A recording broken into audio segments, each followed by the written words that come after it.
মুরব্বী একটা ফুচকা দিয়েন তো। হ্যাঁ বাবা দিতেছি বাবা। ঠিক আছে মুরব্বী, একটু জাল বাড়াই দিয়েন। এই নেন আপনার ফুচকা। ওই যে বাবা দোকান আছে, টাকাটা লয়ে চালু করে যাইতে হইব। বাবা মাথায় যাইতে এমনি ধীরে যাত্রারি 200 টাকা দেব। আরে বাবা 200 টাকা 200 টাকা করতে পারবো? 200 টাকা তো সকাল থেকে বেচতে পারি নেই। বাবা তোমার কাছে টাকা চাইছি, টাকা দাও। তুমি এত বেশি কথা বলো না। বাবা রে তোরে নিয়ে আর পারি না। তুই মাদ্রাসা পড়স, এত টাকা না কি করস? এই লো তোরে লয়ে আর পারি না। টাকা টুকা খুব কমায় বাংলার চেষ্টা করবি। ঠিক আছে বাবা আমি যাই। নেন বাটিটা। মুরব্বী এটা কি আপনার পোলা নাকি মুরব্বী? জি বাবা, ও আমার একমাত্র মামারা ফুলা। হ্যাঁ কি তাইলে মাদ্রাসায় পড়ে? হ বাবা মাদ্রাসায় পড়ে। হে যে এত টাকা কি করে এটাই বুঝি না বাবা। আচ্ছা ঠিক আছে মুরব্বী, কষ্ট পাবেন না। এগুলো একটু খেয়াল রাখবেন যে কোন পোলাপানের সাথে চলে, কারণ পোলাপানের সাথে চলে তো খারাপ হয়ে যাবে। না হলে থাকেন, তাইলে আসি। এতক্ষণ ধরে দাঁড়ায় আছি, অহনো পোলা ডায় না, কি যে করবো মাথা। কিরে ইমরান আইসস? কিরে ইমরান আইসস? হ বন্ধু আইছি। তোর লেগে 1 ঘন্টা ধরে দাঁড়ায় আছি।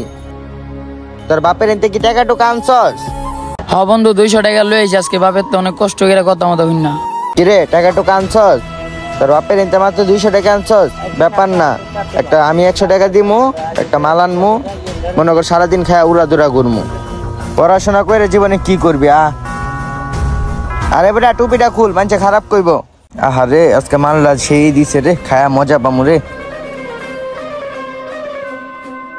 বন্ধু আমি মাদ্রাসায় পড়া যে এই কাজটি করতেছি, মানুষে কি আমার ভালো কইব? আরে বেটা মানুষের কথা শুনে লাভ আছে?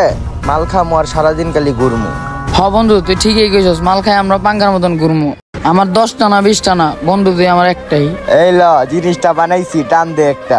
কি যে করি কিছুই বুঝি না, প্রতিদিন যাইতেও বেশি লেট হয়ে যায়। এদিকে তো আশেপাশে কোনো রিস্কাও দেখতেছি না। আরে এটা ওই পোলাটা না? ওই দিনকে ফুচকার দোকানের সামনে দেখলাম, আর বাপের কাছ থেকে ঝগড়া করে টাকা নিয়ে আসলো, এখানে বসে বসে নিশা খেতেছে আমার বাসার সামনে। একটা দৌড় দিবি না, দাঁড়া। মিয়া কে আপনি? কলার দতাছেন কে? ছাড়েন। এইগুলা কি করতেছ এখানে? আরে মিয়া হাত ছড়ান। এই জায়গায় কি করতেছি মানে? এই জায়গায় বয়ে বয়ে মাল খাইতাছি, আপনার সমস্যা? আমি কেটা মানে? বিয়াদব কথাকার, তুই আমার বাসার সামনে বসে বসে নিশা খেতেছ, আবার জিজ্ঞেস করছ আমি কে? বিয়াদব কথাকার। আপনি চর দিচ্ছেন কে? আপনার বাসার সামনে মাল খাইতে দেখে আপনি চর দিবেন? আর আপনি এমনি মারামারি করতেছেন কে? বুঝলাম না। তোর সাহস তো কম না, তুই আমার মুখের উপরে কথা কইতেছস? বিয়াদব কথাকার, এখান থেকে ভাগ। স্যার আমার মাফ করে দেন, তার লগে থেকে আমি নিশাবানি করছি। ওর লগে থেকে নিশা করছস মানে? দাঁড়া, তোর বাপে তোরে কত কষ্ট করে লেখাপড়া করায়, আর তুই এখানে বসে বসে নেশা করতেছস? হ্যাঁ, আর জীবনও আমি আর নেশাবানি করবো না, আমার মাফ করে দেন। তুই মাপ আমার কাছে চেলে কাজ হইব? মাপ চেয়ে দিব তোর বাপের কাছে? তোর বাপে তোরা কত কষ্ট করে তোরে লেখাপড়া করায়, আর তুই কি করছস? তুই এখানে বসে নেশা করস? এগুলো করা কি ঠিক? চল আজকে তোর বাপের কাছে নিয়ে যাবো তোরে। স্যার আমার নিয়ে যান না বাপের কাছে স্যার। এই যে মুরব্বী, এই যে আপনার পোলা। কি হয়েছে বাবা? আমার পুরা কি কিছু করছে? পোলায় কোনো অপরাধ করে নাই। আপনার পোলা আপনার কাছ থেকে টাকা নিয়ে নিশা খায়। এই জন্য তো বলি এই টাকা না কি করস, নিশা করস। মুরব্বী আপনার পোলায় নিশা করে, আর এই যে বকাটি পোলাপান আছে না, ওদের সাথে চলাফেরা করে বেশি। এরকম পোলাপান থেকে আপনার পোলাকে বিরত রাখবেন, তাইলে আপনার পোলায় ভালো থাকবো। আর এখানে দাঁড়াই সুস্কির লেগে মাপচা তোর বাপের কাছে এখনই। বাবা আমার মাফ করে দাও, আমি আর জীবনও নেশাবানি করবো না।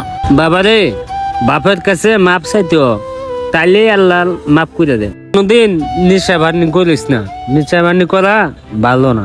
ঠিক আছে বাবা, এরকম কাজ আর আমি জীবনও করবো না, আমি বাসায় গেলাম। আমাদের সমাজে প্রতিনিয়ত এরকম ঘটনা অহরহ হয়ে থাকে। আসুন আমরা এরকম কাজ থেকে বিরত থাকি। আর আমাদের ভিডিওটা যদি ভালো লেগে থাকে অবশ্যই লাইক কমেন্ট শেয়ার করে ফলো করে পাশে থাকবেন। সবাইকে ভিডিওটা দেখার জন্য ধন্যবাদ।